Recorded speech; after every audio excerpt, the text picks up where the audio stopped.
weight of whatever is contained in there. Okay.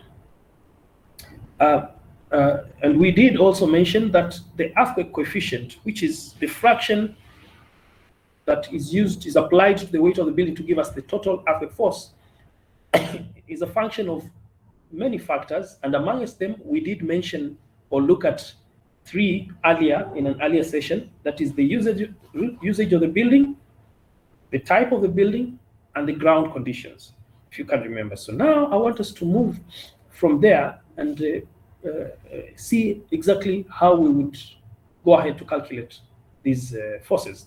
So this standard proposes 2 methods of calculating earthquake forces. At this point, from the beginning to this point where we were looking at this equation, the approach is one. But from here, this standard proposes 2 separate methods, and I will highlight both of them to you, and then I'll go ahead to highlight to you what the newer standards are proposing in terms of how this one will be. I'll mention in passing.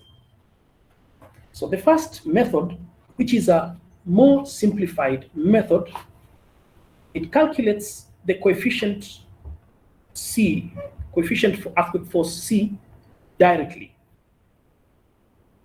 Just gives you that coefficient from this table, which takes care of the building type, the height of the building, the zone, the earthquake zone, you remember that's where we started from, and the ground condition. Okay. Takes care of the building type, the height of the building, the region where we are considering this building, where we're putting this building in terms of the earthquake activity in that building, in that area, and also the ground conditions. So, for example, if we were to put up a building in Nairobi, for example, let's start from there. The building is in Nairobi. G building is in Nairobi. 10 stories high. Soft ground. Flexible frame. It's just for illustration. So the first thing we will do is we will ask ourselves, Nairobi is in which earthquake zone? So go to the earthquake map, which I did mention to you that is also provided as part of this standard. And we look at Nairobi. Sorry, this map is a bit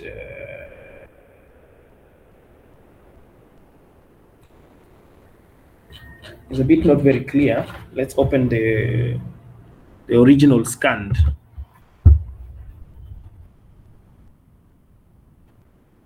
This is the original scanned from my Professor Lupikin's document. And we see Nairobi is right there. Let's use a brighter color. Nairobi is right there.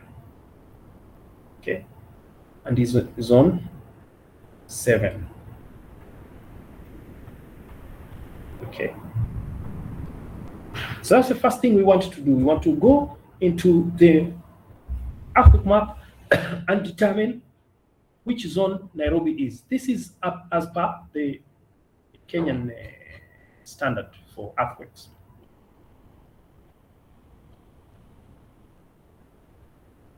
Okay. So now we know that we need to be reading for this building, which is in Nairobi, we need to be reading that column. Then we're saying, what type of structure is it? Is it a load bearing or what is it? It's a flexible frame. So we need to read from this row. Then we're saying, what height is this building? Say this building is 10 stories. So we say we need to read off from that line there.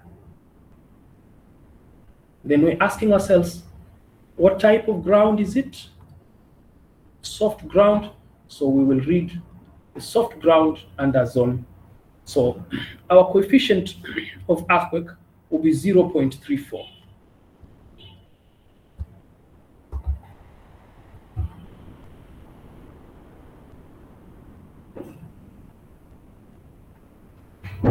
Okay, this is the first method.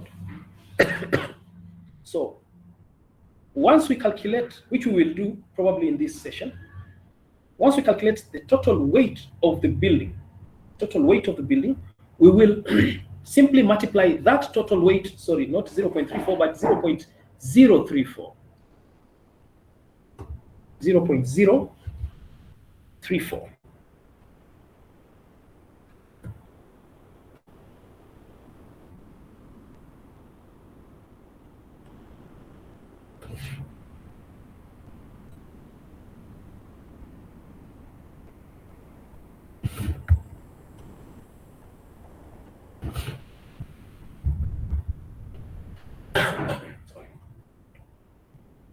So we will calculate then from this first method. I've said the two methods that this standard proposes. From this first method, we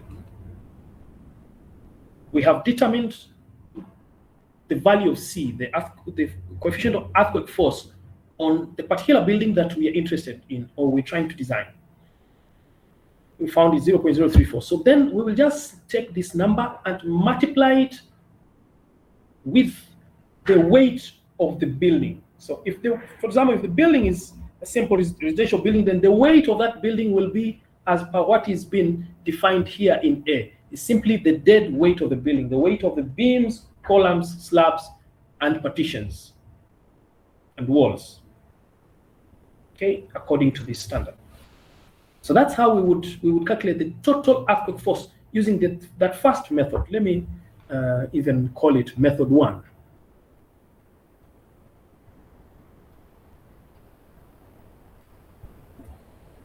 Then this standard also proposes a second method, which is a bit more accurate. This standard also proposes a second method, which is a bit more accurate than the first method.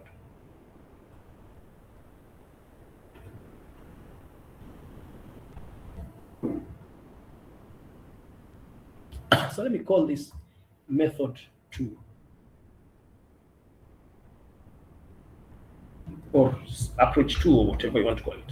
So now this standard does recognize that the earthquake force itself is not a static force. It's a dynamic force. It's a time-dependent force. And one of the factors that affects how much of that force a building feels is generated courtesy of the movement of the earth is how stiff that building is.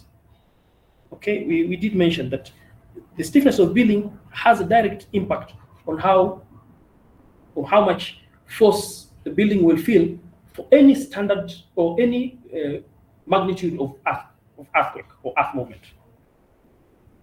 Now, this standard captures that thought of how stiff the building might be by considering a very simple way of approximating the time period of vibration of the building. The time period of vibration of the building. And this standard suggests that the basic coefficient of earthquake force on a building is a function of the time period of the building.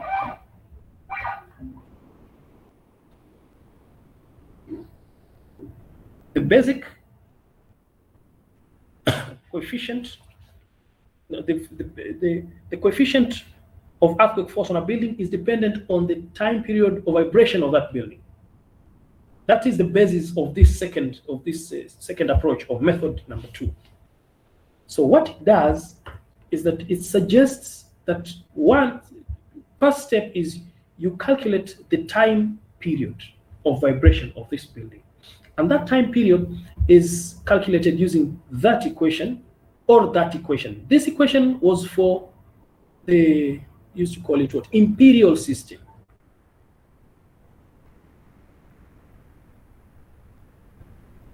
This is for the metric system. We are in the metric system. I think is it the Americans are still using inches and feet. Refuse to move to the SI or the metric. So we will use the version for the metric system, which is T is equal to 0.09 H over the square root of D. Now, H is the height of the building above the base in feet.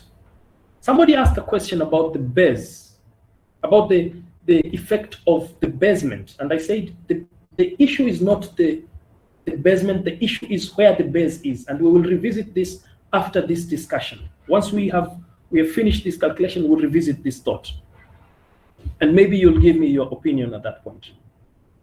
So the time period of the building is calculated as given in this equation, where H is the height of the building above the base. So it depends, it affects, or it is important, and it does have an effect on the earthquake force where you put your base, where you put your base of the building, whether it's on the ground level or at the foundation level. For example, if this building has got some basements, 1 or 2 basements, if you decide that the base of my building will be at the foundation level, then the time period definitely will change a bit. Or if you decide that the base of my building will be at the ground floor level, the time period will change a bit because the value of H will change a bit. Okay? And then D is the width of the building in the direction assessed in feet. Now, please take note of the direction being assessed. Let me even change this English a bit here. Direction being assessed. Now, with that thought, I want you to come back to this hypothetical building because I want us to just work with this.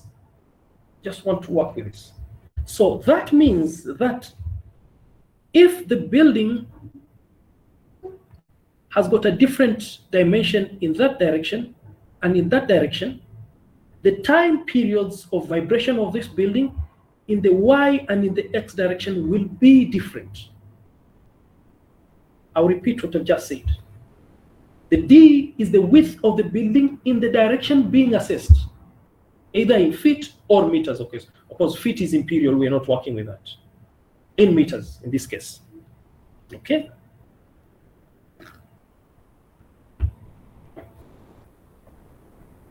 Now, if a building is not having the same dimension in one direction as opposed to the other, like our hypothetical building, so one direction is 35 meters, the other direction is 15 meters, because the height is the same, the number of stories is the same for our hypothetical building. 18 stories, each 3 meters. So height is that. If you look at this equation, you'll agree with me that we will have a different time period of vibration of this building in the X direction and in the Y direction. Now, what does that mean? That means that the C basic, the coefficient for earthquake force for this building in the X direction and in the Y direction will be different.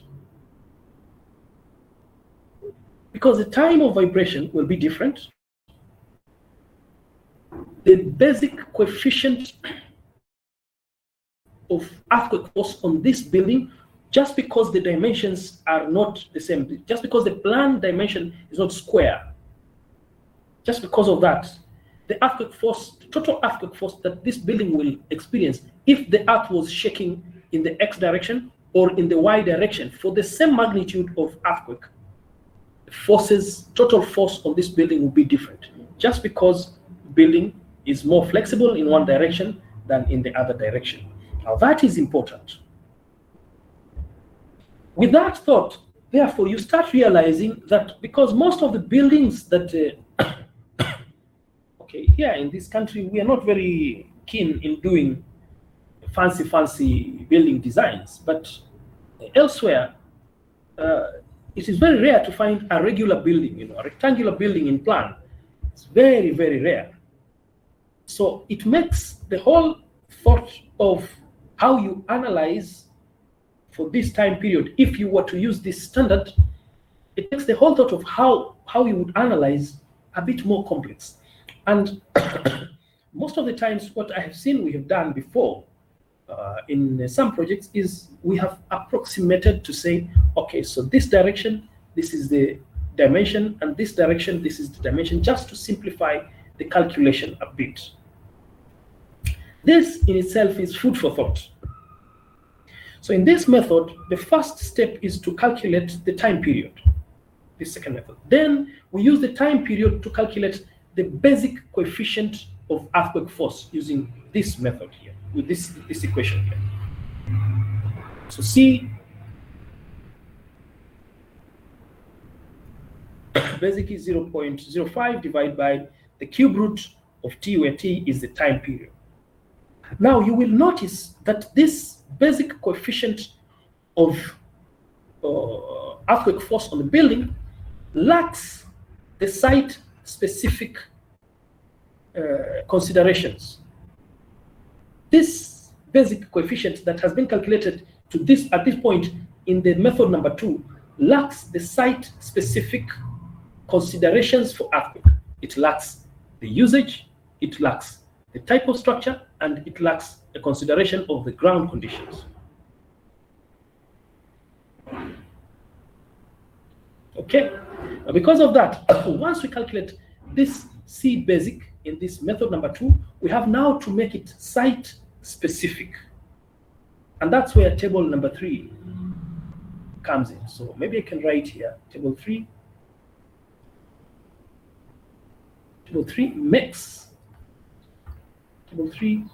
makes, this thing sometimes hangs here, makes, let's come back.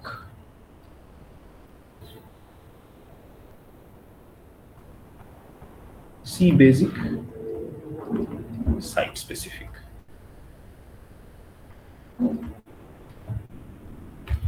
So then the C basic we have calculated, we come here and ask ourselves, what is the building type? We had picked flexible frame. Where is the building? Is in Nairobi, zone number 7. How is the ground? What have we said? Ground, we had worked with the soft ground, okay? So we come here and we pick the column for soft ground. And we pick this value here. So now the coefficient C that we will use will be 0.65 of the C basic that we will have calculated. So we'll factor this C basic with a factor of 0.65 to take care of the site-specific requirements and the building-specific requirements. So the usage, that is a flexible frame, that is on a soft ground, etc. etc. So those are the two methods. I want to pause here, ladies and gentlemen. If somebody has a question or a comment, you could ask before we proceed. You will notice, however, that this item is not very prominently dealt with in this standard. The importance of the building is not very prominently considered in this standard. In the newer standards, please allow me to try and open just a sample. Just a sample of these newer standards, lateral loads, SCE. So this is the American standard, minimum design loads for buildings and other structures. This standard is an equivalent of the BS 6399. or I think is for the Eurocode, I think is Eurocode 1, actions and things like that. So this 6399, they basically are equivalents. It's a pretty long standard, but allow me to just look for where they are discussing seismic, so that I hope I'll be able to find it. This is a fairly large standard, but I'll share this document with you, because you notice that the wind is dealt with here.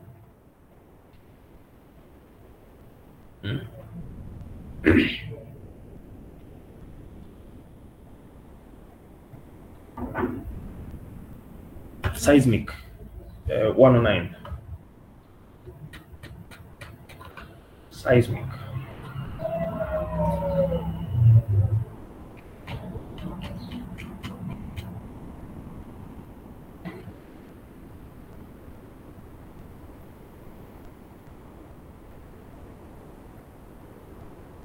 Seismic design criteria. So there's a whole array of things, and it's a good thing we've opened this. We'll come back to it slightly later, but I want to show you.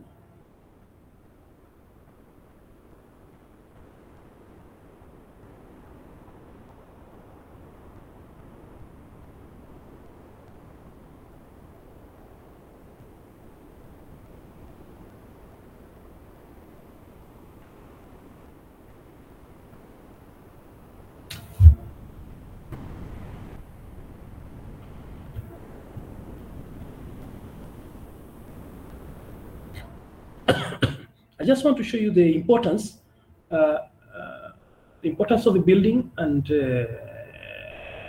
how that one is brought to there. But if I can't find it, I will leave it out, because we don't want to bog you down too much. But it's somewhere in this document. Always good to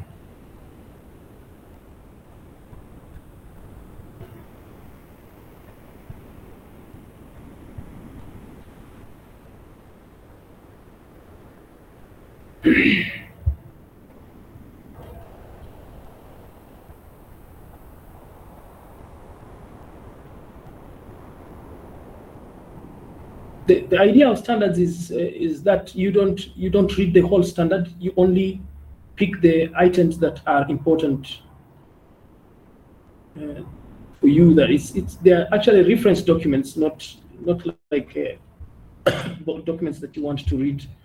If I can't find it, I'll just leave it out, and I'll share this document with you. You scroll, and if you take time to read, you'll find those.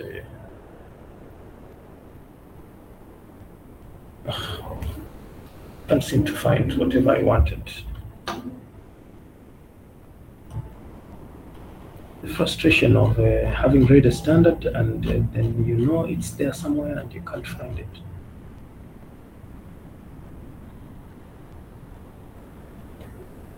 Just 30 more seconds. If I can't find what I'm looking for, I will leave this.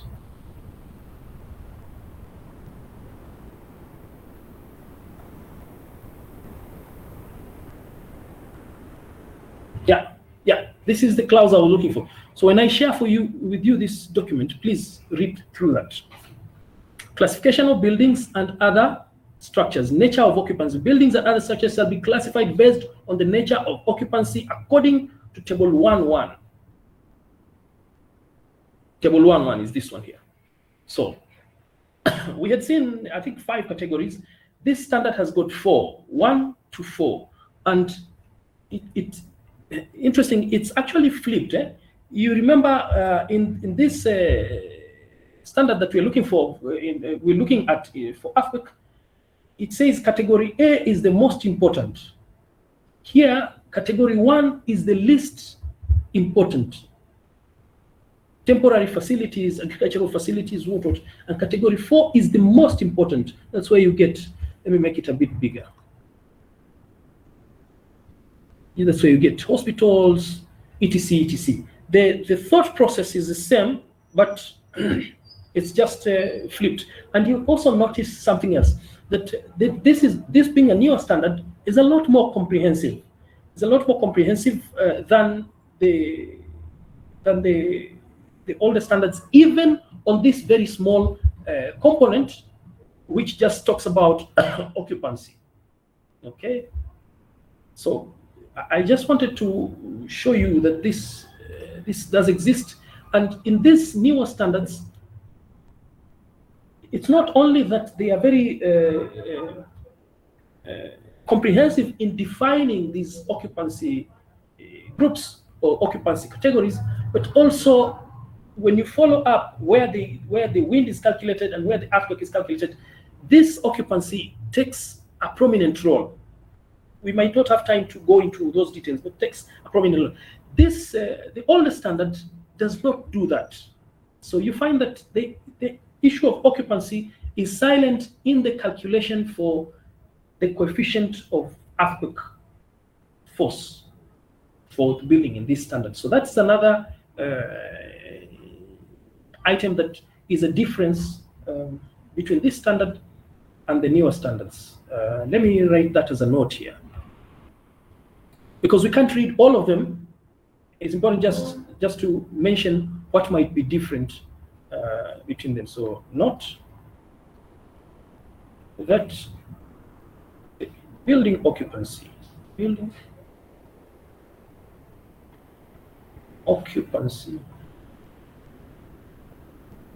does not feature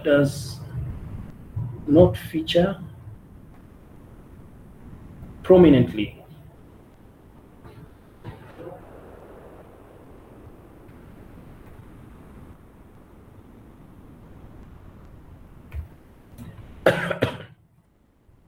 contrary to the newer standards.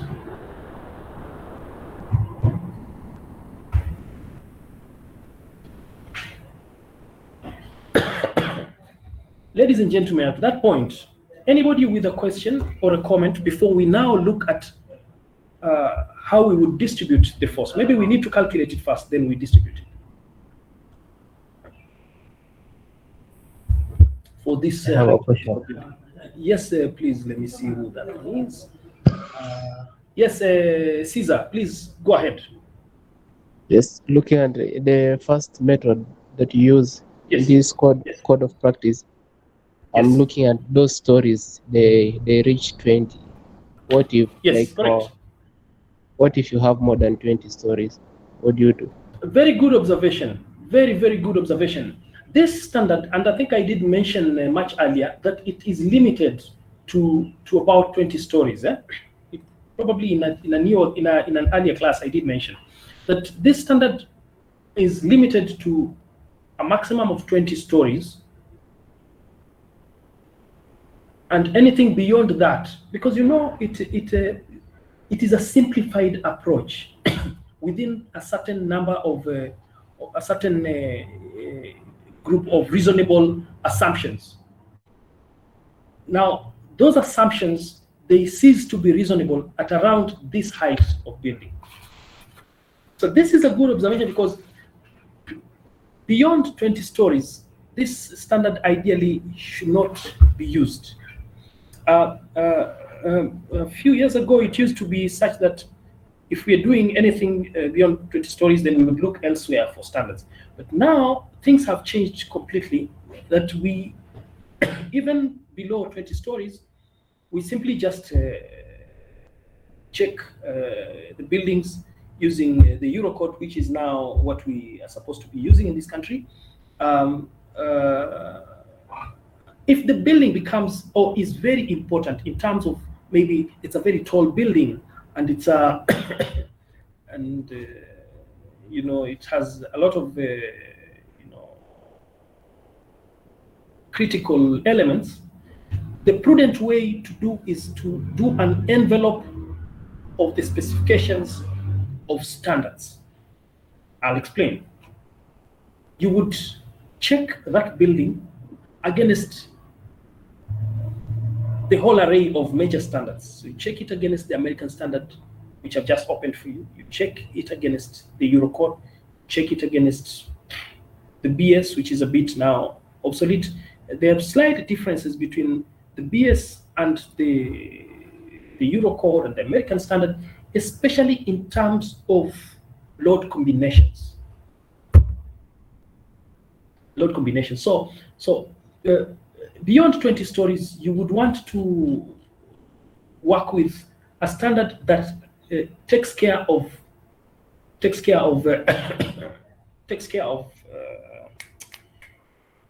dynamic response of the building.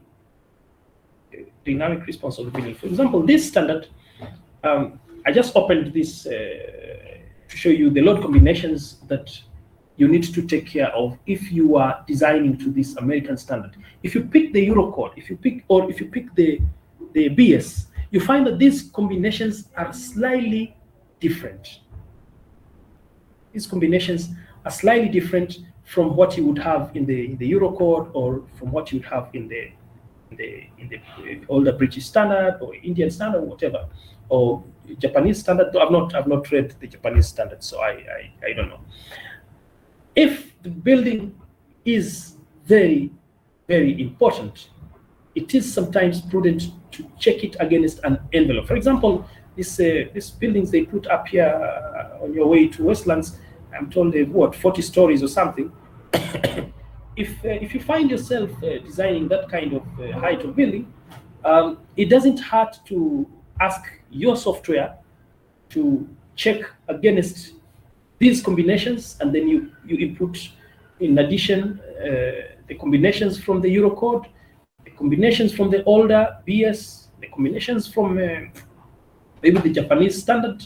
So it has a whole array of combinations, and it checks against all of them. And part of our exercise is to see what the software can do, and we've been a bit slow on that, because I want to finish on the theory so that when you go into the software, we can now move step by step, and you can focus on that. So you're right, this standard really is limited because it assumes the earthquake force is a static force, and we know that that is not true, because the earth is moving, it's a dynamic force. It's time dependent. Okay. Any other question? Any other one more thought? Yes, please, Caesar, proceed. Yeah, I wish to know which criteria do you consider when classifying a building as a flexible frame or a rigid frame? That specific one. Okay, so we did talk about this a bit earlier, and I will just go back to where we talked about it to remind you.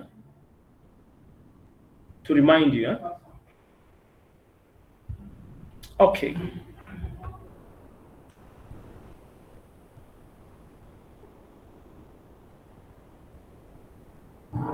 So we say there are two types of frames. And basically a frame would comprise of beams and columns and slabs, of course. We say a frame is flexible if that frame does not have elements within it to resist lateral loads. If that frame does not have elements within it to resist lateral loads. I know I made some sketches somewhere. That's what I'm trying to look for, because when you see the sketches that we made in class, most probably you'll remember what we had discussed.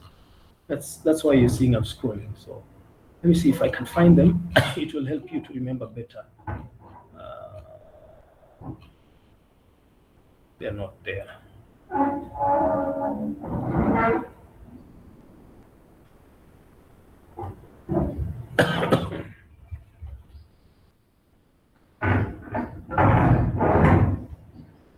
Yes.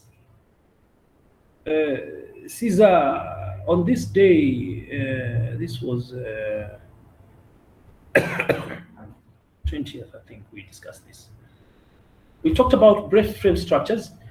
We say that brace frame structure is one that is provided with a lateral load-bearing element. What is a lateral load-bearing element? For reinforced concrete structures, this would mainly be a shear wall. So it's a solid wall that runs from the foundation level all the way to the top of the building. And we say a good example of this is the bell bottom that is just next to our campus here. So if you look at the sides of the bell bottom cooperative bank building, there are solid walls, thick and long, all the way from the foundation all the way to the top of the building. Those walls are what is referred to as shear walls. I also did mention, if you go to the other side of town, those sides of University Way, buildings like Anniversary Towers, Ambank Building, I think even those tall buildings that side, you find this kind of phenomenon. These walls can be either inside so that you're not seeing them, or they can be external like what we have. So I think Anniversary Towers is like that, Ambank House is like that, Cooperative Bank is like that. It's a solid wall from the foundation all the way to the top of the building. Okay, so for reinforced concrete structures, this is what would be a lateral load-bearing element. So a structure that is comprising of beams, columns, and slabs that is provided with that kind of wall, we say it's a braced frame. Also, if this structure was made out of structural steel, and then you find that it has one bay or two have got cross bracing. We said a good example of this is the elevated water tank towers that we see nowadays, that are being done nowadays. So you have a structural steel water tank tower, and it's braced like this all the way to the top. Those bracings are actually meant to resist lateral loads. So that tank tower is also a braced frame. If you have a frame that is only beams, columns, and slabs without any of these elements, then we say it's an unbraced frame or a flexible frame. Unbraced, beams, columns, and slabs. It resists lateral loads by this action. So the unbraced frame is the flexible frame. The braced frame is also sometimes referred to as a rigid frame. Okay.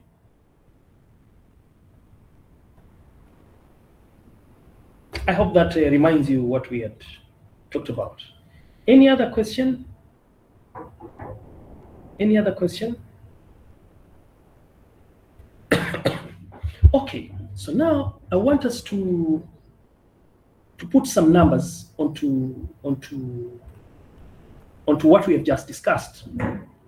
So our focus is we want to work with this hypothetical building. And we want to calculate now the earthquake force that goes into that building.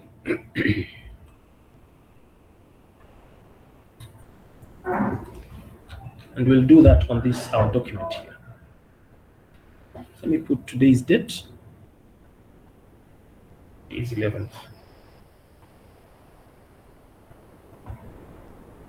(2023).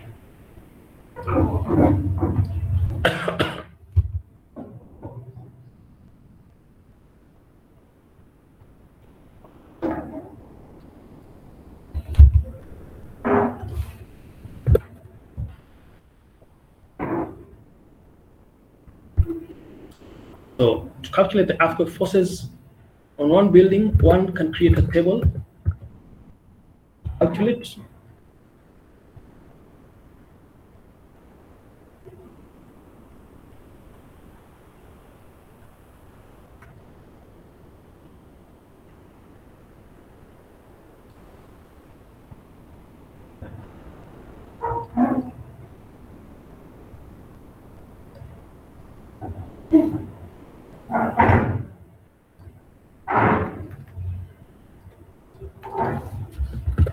So let's create this table. It helps to make calculation easier. So 1, 2, 3, 4, 5, 6. Let's have this table here.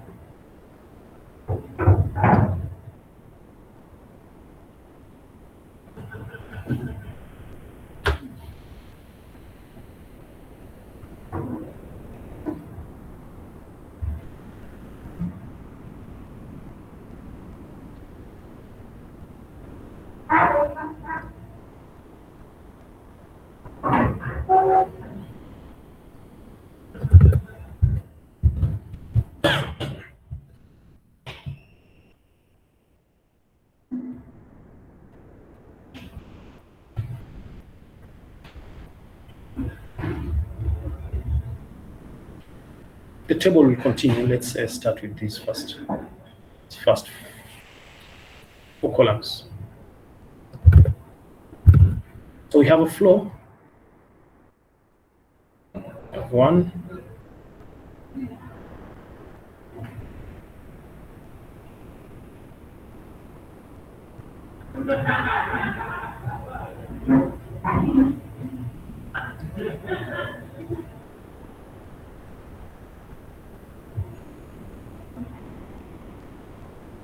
2, 3, 4, 5.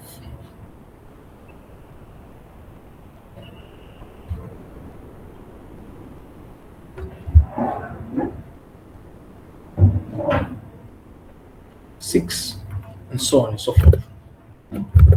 So the first thing we need to do is to calculate the weight of that flow.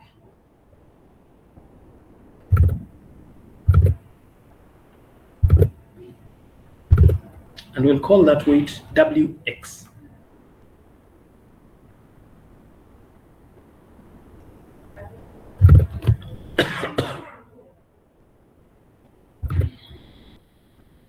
Let's come back to this flow here, this building. Let's assume that the slab is 175 millimeters.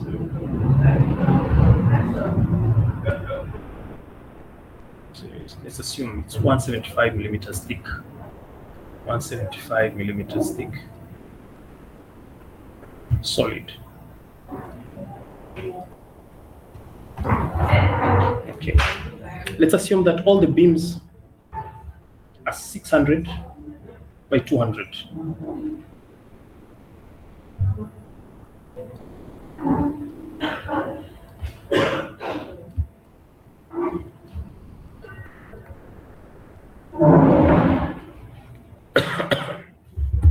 Okay. So you got that. Let's assume that all columns are 600 by 600. Let's assume that all columns. Excuse me. Yes. I think we had already assumed those values, or are we using another ones? Had we? Yeah. Okay. Sorry. So let's forget about this. Okay, good.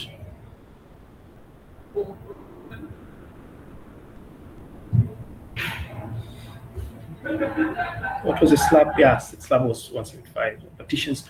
Okay, so now we want to calculate the total weight of the slab, the total weight of the beams, the total weight of the columns per floor level, and we will assume this way, that the column for that particular floor spans a half above the floor and a half below the floor. Okay, so we will work with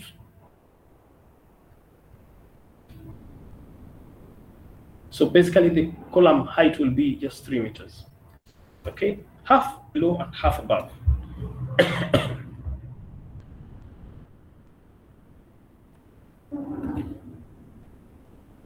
Density of concrete.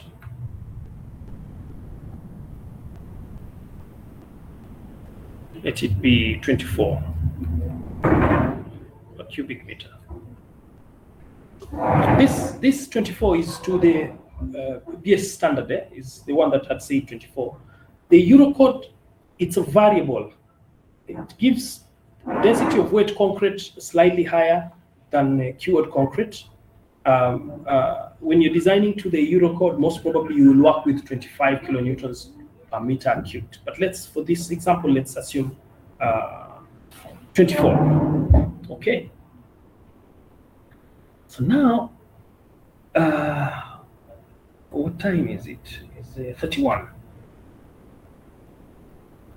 Maybe you can tell me, one floor, what is the weight of the slab? You calculate quickly.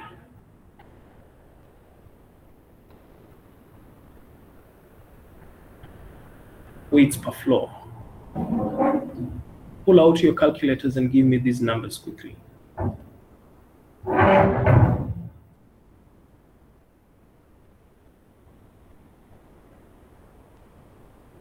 Slab.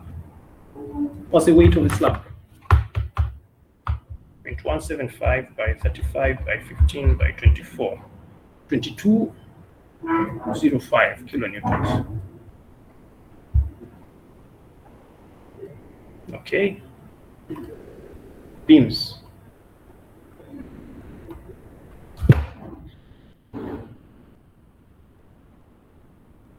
What's the total length of beams?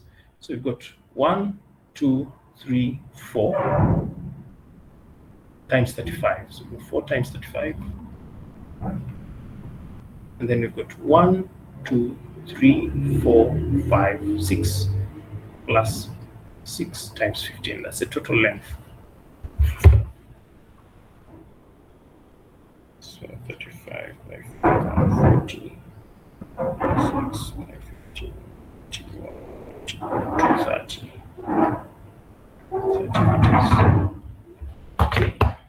So for beams, some people do it more conservatively by simply just taking the size of the beam and the whole cross section and calculating the weight.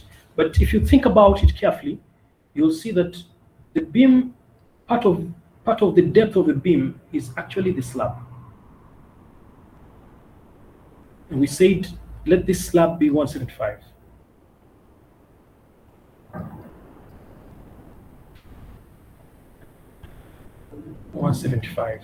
The depth of the beam was what? 500.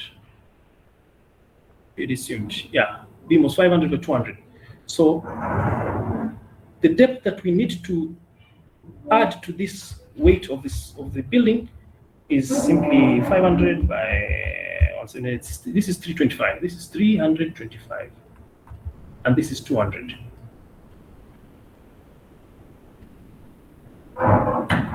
So for the beam,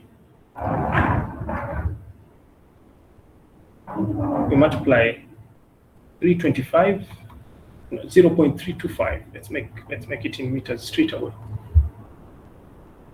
325 by 0.2 by the total length of the beam. Did we calculate 230 by the density of the concrete? 230 by the density of the concrete. 325 by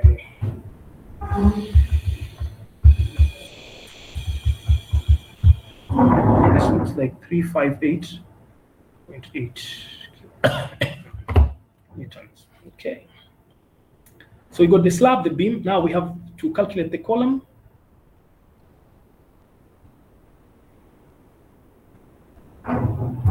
.8 by 0.8 by 3 meters by 24 by the number of columns.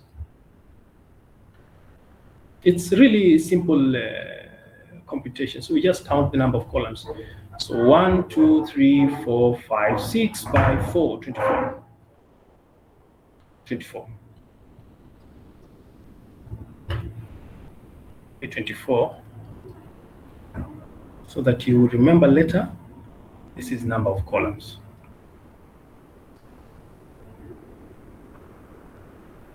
This other one is density of concrete.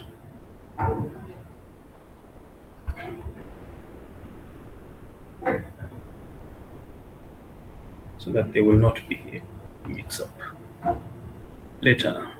So what's that number?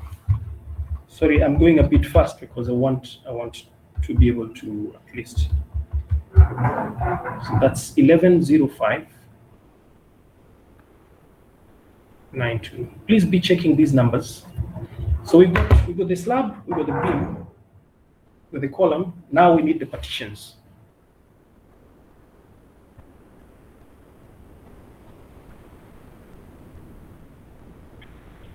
Basically, the total area times the UDL for the partitions. Total area is 35 by 15 times the UDL for partitions. What did we say? UDL for partitions we said we work with 2 kilonewtons per square meter. So multiply by 2. Multiply by 2. So this gives us 35, 1050 kilonewtons. Therefore, total flow load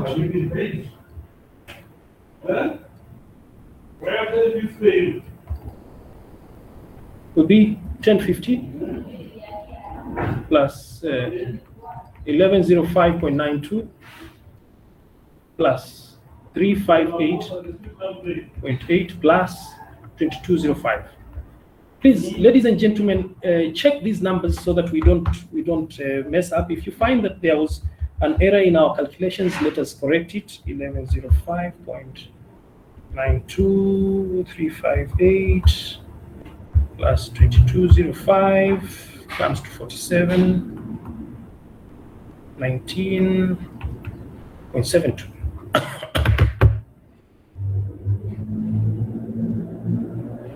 So that's the number that we'll put up here, 4719.72. Let's say 4719.7. So for each of these floors, the weight will be 4719.7. 4719.7. 4719.7. Sometimes in some buildings you find that this number could change from floor to floor because maybe the usage of the building changes, and therefore things like partitions could change, things like services could change. Well, if you are working with a percentage of the live load or the weight of the building. Okay, but this building, we assume that all the floors are basically just the same, except the roof that might be a bit lighter. We might choose not to put the partitions there because most probably they will not be there. Okay. So that's the first column that we would put in. And then we have to put the height of the building. We have to put the height of the building. The height of the building. And let's call this height HX. The height of the floor, sorry, not the building. So we come here and we say floor number 1 at 3 meters, floor number 2 at 6 meters, floor number 3 at 9 meters, all the way to 18. So we'll have 3, 6, 9, and so on, and so forth. Okay.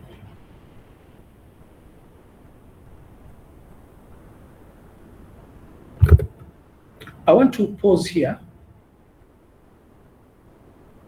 For today. And for your assignment, I want you to finish this table for those columns that we have done and tell me what is the sum here. Only it is the sum here. We will use that to calculate the force, and then we'll continue this table to distribute the force as well. I want to allow if somebody might have a question or a thought that they might want to share with us, please, you're most welcome to do that before we... Yeah, somebody had gotten this 4719.72. When I'm scribbling, it's difficult to see what you type in. So I said, you just switch on your mic and talk. Our class is very small. What, 30? Small class. I've done that with classes of 200, and allow them, if somebody has a question or something, instead of typing, you just open your mic and say, please excuse, just the way we do in a normal physical class. You would say, please excuse, and everybody would stop. So please, this is how I want us to do it. Any question? Any comment? Yes, sir. Yes, John. Let's have John, and then we'll have Caesar. And most of the time, the column size is reduces as we go up the floor. Correct. Now, what happens in this case that now that we've used the same dimension to the top floors? Okay, so what we are doing a hypothetical building. In the real buildings, I've already mentioned that it is possible in a real building that you would find that the weight per floor changes. And I've mentioned an example of the partitions. But the columns also could become smaller. As they become smaller, then of course the column component, like what we have calculated here, will become smaller, and therefore the force, the weight of that, for example, once you go up 3-4 levels, the column becomes 700. So then we will have 0.7 by 0.7 for another 3 columns, then maybe 0.6 by 0.6, like that. So it goes reducing, and that's why we have a column on this table for the floor, for the weight of each floor, because we recognize that the weight of each floor could be a variable. But indeed, yes, we do change the size of the column because the loading reduces as you go up. So you do that to achieve some bit of economy. Yes, John. Any other question before we go to Caesar? It's okay, understood. Excellent. Yes, Caesar, you can. Actually, that was my question. I had it before that as you try to design, you should try to reduce the weight as you go up. So, but I had seen in the example that we're working on, the weight per floor is constant, it's not changing. That was the concept. I'll tell you. Sorry. I'll tell you. The change in the size of the column, this is information that you already know. So I avoid the things that you already know so that we can concentrate on whatever you don't know, you learn quickly. Okay? So that's why I said, let's assume everything is constant. In this case, so that we do a calculation and we focus. There's some bit of calculation that we will do in the next session. We want to focus on that. The variation of the floors, you can. I leave that to you. If you want to change the size of the columns as you go up, you can do that. It's not part really of what I want to cover in this course. I won't penalize anybody to do that, but I want you to focus on how we calculate the lateral load, how we distribute it. And God willing, in the next session, we will conclude on how we distribute it. Okay, so that then we are left to just do the actual analysis and design and modeling and everything else. And this cause the content is not too broad if we get the approach right. Okay, any other question? Any other question? Okay, great. So thank you. Let's meet again tomorrow, and we continue with this discussion from here. But I want you to give me the total weight of the building. And if you want to change the size of the column as you go up, but you know it's got to have a basis, eh? And that is a bit involving. You think about it, because you have to have the force that varies the total load, and in this case we want the total load and the lateral load, which you don't know yet fully.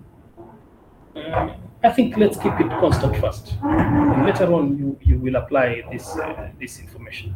Okay, so thank you, and have a good morning.